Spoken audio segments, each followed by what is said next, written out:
Hey, Simply Sugar here with the afternoon news rundown. So, Donald Trump revokes Harvard's tax exempt status. This sets up a legal battle. It also sets up other tax exempt statuses to get revoked, like churches.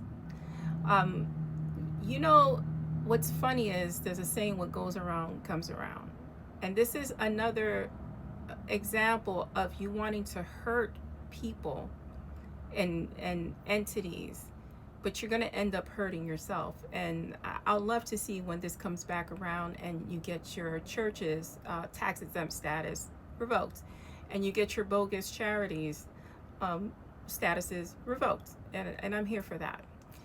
Uh, so we also learned that Donald Trump overnight signed an executive order to revoke NPR and PBS's funding because they refuse to not tell it like it is.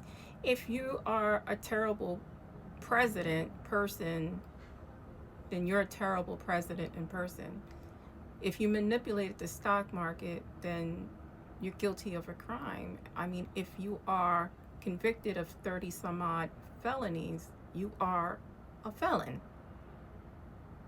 This is just truth and fact, which seems to be the enemy of this administration.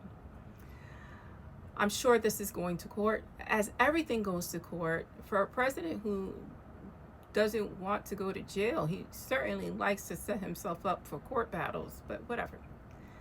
Marco Rubio is now the acting security advisor um, after Mike Waltz was let go for the Signalgate, which the Associated Press uh, snapped a picture of these these government officials still using the Signal app, which is unsecured, for their discussions.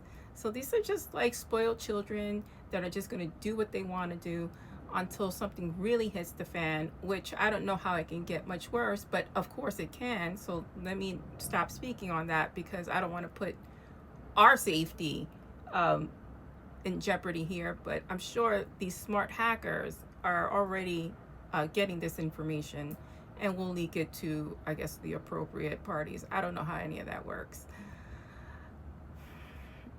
And then we're headed for the supply chain issues. So the last ships already arrived. Everything from China arriving next week is subject to the 145% tariff tax, which means that our prices as regular people is going to go up. And that is your afternoon news rundown. I'm Simply Sugar. I'll be back this evening.